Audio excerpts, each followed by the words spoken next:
नमस्कार, स्वागत है आपका जनतंत्र टीवी पर। आप देख रहे हैं उत्तराखंड लाइव। मैं हूं आपके साथ कमल मिश्रा। बुलेटिन की शुरुआत करेंगे। राजधानी देहरादून में सीएम धामी और मुख्य सचिव आनंद बर्धन ने सचिवालय में राष्ट्रपिता महात्मा गांधी और पूर्व प्रधानमंत्री स्वर्गीय लाल बहादुर शास्त्री की जयंती पर उनके चित्र पर माल्यार्पण किया है और उन्हें भावपूर्ण श्रद्धांजलि दी है। सचिवालय के अन्य उच्च अधिकारियों ने भी चित्रों पर माल्यार्पण कर श्रद्धांजलि दी। मुख्य सचिव ने परिसर में उपस्थित सभी अधिकारियों कर्मचारियों को स्वच्छता ही सेवा शपथ दिलाई। इस अवसर पर भारत खंडे संगीत महाविद्यालय द्वारा गांधी जी के प्रिय भजन वैष्णव जन का समवेत गायन किया गया। साथ ही सीएम धामी ने जन जागरूकता रैली को हरी झंडी दिखाई और वन्य जीव सप्ताह 2025 के तहत रैली भी निकाली।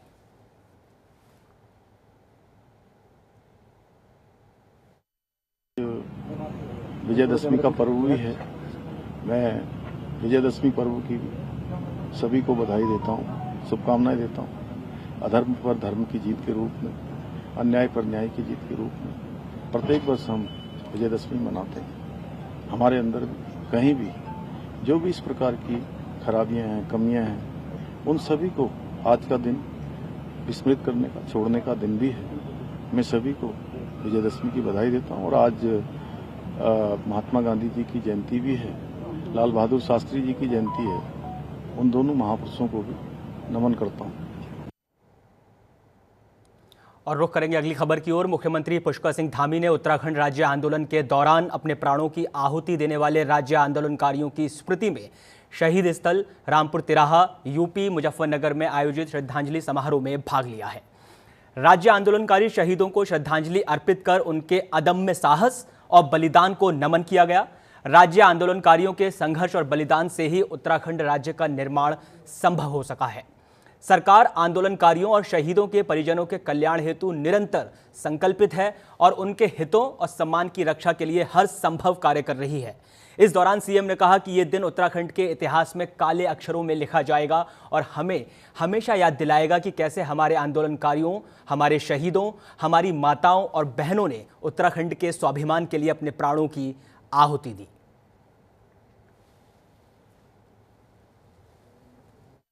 उत्तराखंड राज्य की प्राप्ति के लिए सर जाने वाले आंदोलनकारियों का, उत्तराखंड के माताओं बहनों का गोलीकांड हुआ। यहाँ पर तमाम प्रकार से जघन्य अमानवीय व्यवहार किया गया। माताओं बहनों की अस्मिता के साथ अमानवीय व्यवहार यहाँ पर हुआ। आज का दिन उत्तराखंड राज्य के इतिहास में काले अक्षरों में लिखा जाएगा और हमें हमेशा याद दिलाएगा कि हमारे आंदोलनकारियों ने, हमारे बलिदानियों ने, हमारी माताओं बहनों ने उत्तराखंड राज्य की प्राप्ति के लिए अपने प्राणों का किस प्रकार से। राष्ट्रीय स्वयंसेवक संघ का शताब्दी समारोह दिल्ली के डॉक्टर अंबेडकर इंटरनेशनल सेंटर में शुरू किया गया। इस मौके पर पीएम नरेंद्र मोदी नई दिल्ली में आरएसएस के योगदान को दर्शाने वाला स्मारक डाक टिकट के अलावा सिक्का जारी करते हुए नजर आए। इसी को लेकर सीएम धामी ने कहा कि 100 सालों की राष्ट्रीय स्वयंसेवक संघ की यात्रा देश के वैभव को आगे बढ़ाकर राष्ट्रवाद और समाज का निर्माण करना है। 100 वर्षों के तहत विभिन्न कार्यक्रम का आयोजन किया जा रहा है जो सबके लिए अनुकरणीय है।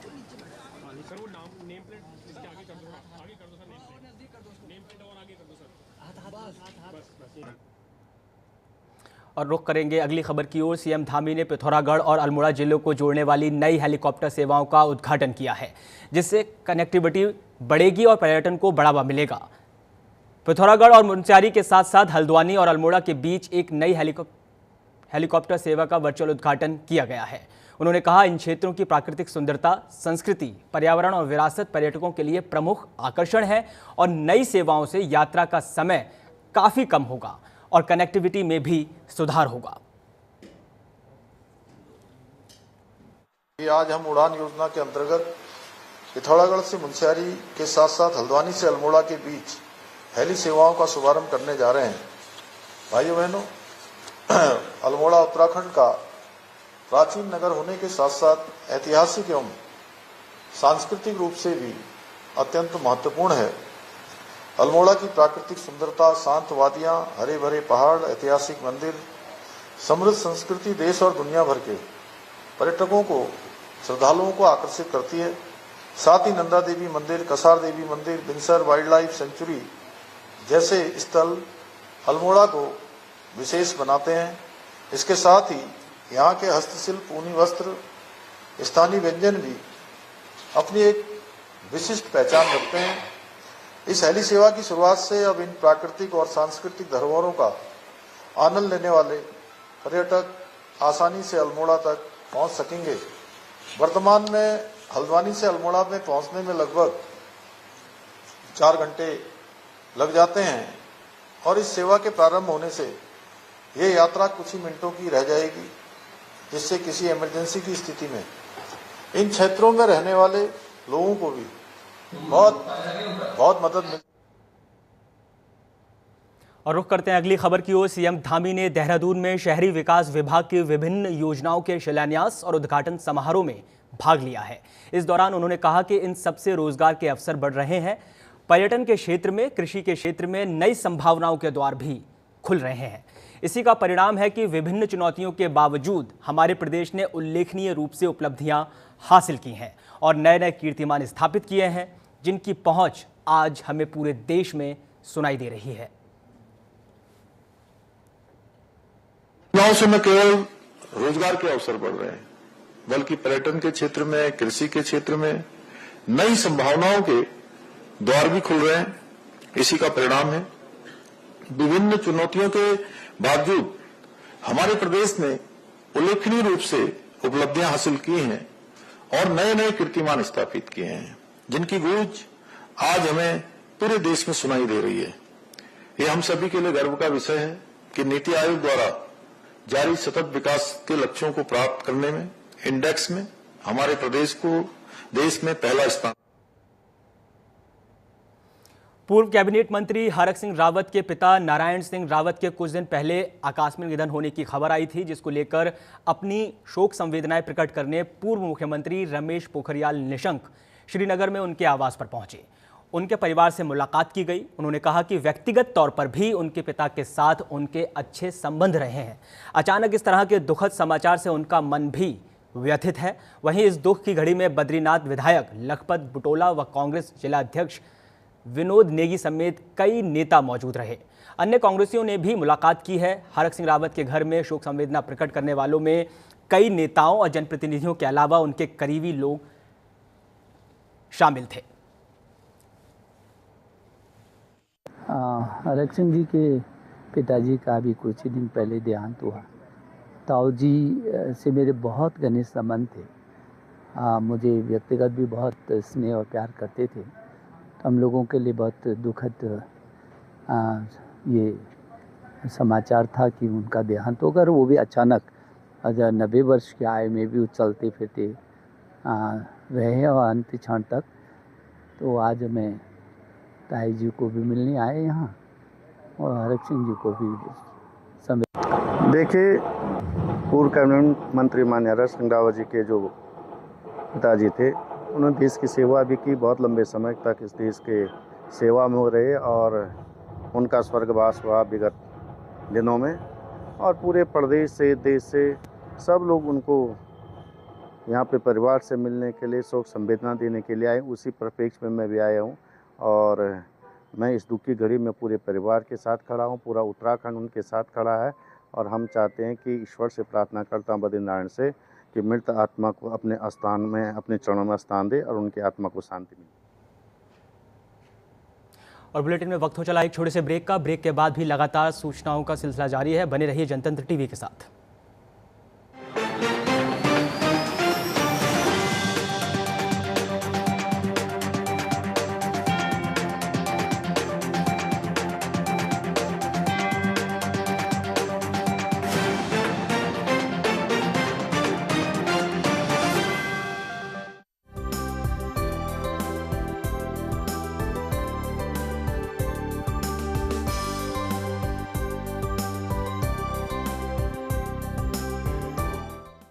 दो 2047 में कैसा होगा विकसित भारत का विकसित उत्तर प्रदेश? क्या आप चाहते हैं कि कृषि क्षेत्र में नवाचार और पशुधन की समृद्धि से बढ़े अन्नदाता की आमदनी, गांव-गांव तक पहुंचे चौड़ी सड़कें, हवाई यात्रा के लिए किसान की जेब में हो पैसे, विश्व स्तरीय शिक्षा और वर्ल्ड क्लास इलाज, बढ़े उद्योग, रोजगार, नौकरी और अपना व्यापार? रिन्यूएबल और ग्रीन एनर्जी हो यूपी में फुल, ताकि कभी न हो बत्ती गुल। डीप टेक, एआई और इलेक्ट्रॉनिक संसाधनों का बिछे जाल, सांस्कृतिक धरोहर का पुनर्जागरण और गौरव काल। क्या आप चाहते हैं ऐसा उत्तर प्रदेश? अगर हाँ तो उठाइए मोबाइल, क्यूआर कोड को स्कैन करें और पोर्टल samarthuttarpradesh.up.gov.in पर लिखकर या बोलकर दर्ज कराएं सुझाव। आपके सुझाव से बनेगा विकसित यूपी का रोड मैप और मूल्यवान सुझाव देने वाले किए जाएंगे सम्मानित, क्योंकि आपकी राय विकसित यूपी बनाए। सड़क से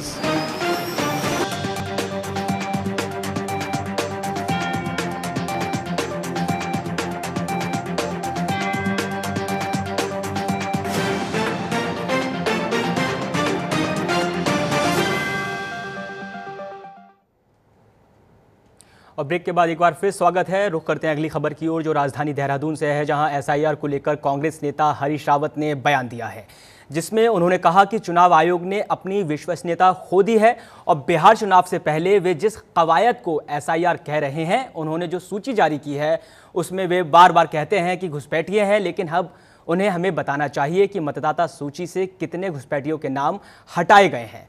चुनाव आयोग ने अपनी विश्वसनीयता खो दी है और इसलिए ये सवाल लगातार उठाए जा रहे हैं। हाँ, चुनाव आयोग ने अपनी विश्वसनीयता बहुत कम कर दी है और बिहार के चुनाव से पहले ये जिसको एसआईआर कह रहे हैं वो करवा करके और अपनी भत पिटा दी। अब वो जो उन्होंने लिस्ट जारी की है, इतना कहा कि इसमें घुसपैठिए घुसपैठिए घुसपैठिए। अब जरा बताएं तो सही कितने घुसपैठिए हैं जिनको मतदाता सूची से बाहर किया है, ये बताएं। और साथ साथ अभी आएंगे कि कितने जेन्युइन लोगों के नाम काटे हैं, वो देखेंगे। और जो नए जुड़े हैं, अब तो भाजपा के पास जो पोर्टेबल मतदाता हैं, जिनको इस राज्य उस राज्य, इस विधानसभा उस विधानसभा सब जगह ले जाकर के वोट डलवाते हैं, ऐसे लोग बिहार में भी कितने हैं। अब हमारे कार्यकर्ता, वहाँ के हमारे नेतागण ये तथ्य सामने लाएंगे, क्योंकि चुनाव आयोग अपनी विश्वसनीयता खो चुका है, इसलिए ये सारे सवाल उठ। और रुख करेंगे अगली खबर की ओर, जो रुड़की से है, जहां विजयदशमी पर लोगों में खासा उत्साह देखने को मिल रहा है। बुराई पर अच्छाई की जीत के पर्व पर बाजारों में चारों ओर रौनक नजर आ रही है। 70 फीट ऊंचे रावण, कुंभकर्ण और मेघनाथ के पुतले तैयार किए गए हैं। विजयदशमी पर्व को लेकर पुलिस प्रशासन अलर्ट मोड पर है।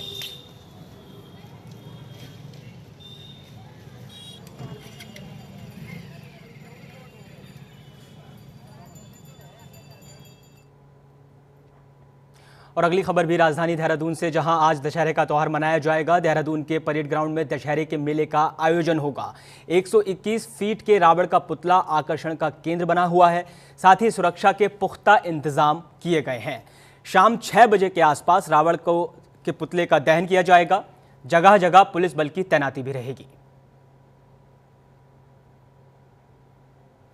और चार धाम यात्रा के प्रमुख धामों में से एक यमुनोत्री धाम के कपाट शीतकाल के लिए 23 अक्टूबर को विधि विधान के साथ बंद कर दिए जाएंगे।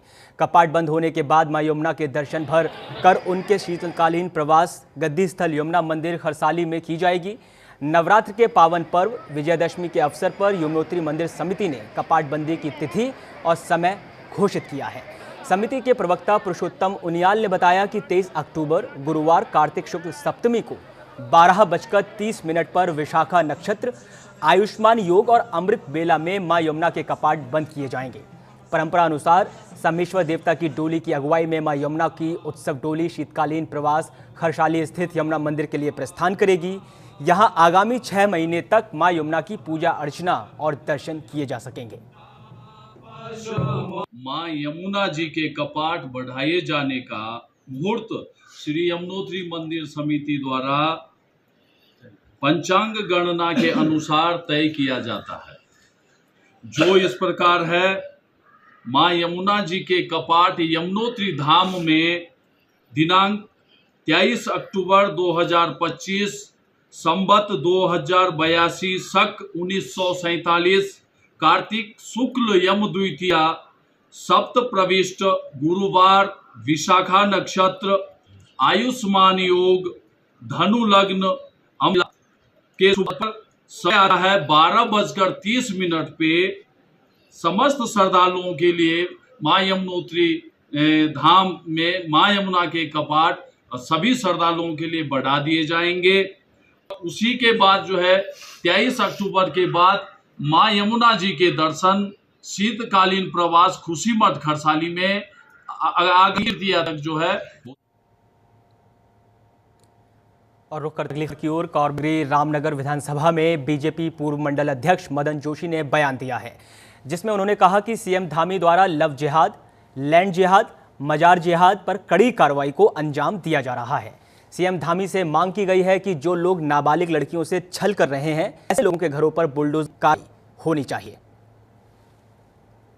सिंह धामी जी द्वारा लगातार लव जिहाद, लैंड जिहाद पर और मजार जिहाद पर लगातार उत्तराखंड के अंदर कार्रवाई हो रही है और रामनगर वासियों की मांग है कि जो लव जिहाद द केला स्टोरी रामनगर में जो लिखी गई 10 दिन पूर्व हिंदू नाबालिग लड़की को और एक मुस्लिम लड़की द्वारा बुर्खा देना और मुस्लिम लड़के से दोस्ती कराना, तो पूरे रामनगर में उत्तराखंड में उबाल आया।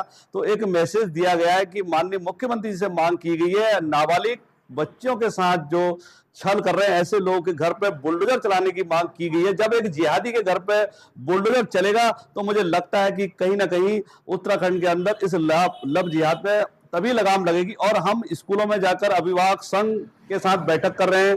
स्कूलों में हम लोगों को बच्चियों को जो 9 से 12 तक की बच्चियां उनको जागरूक करने का प्रयास कर रहे हैं। अभी 25 बच्चियां और इनकी गिरफ्त में।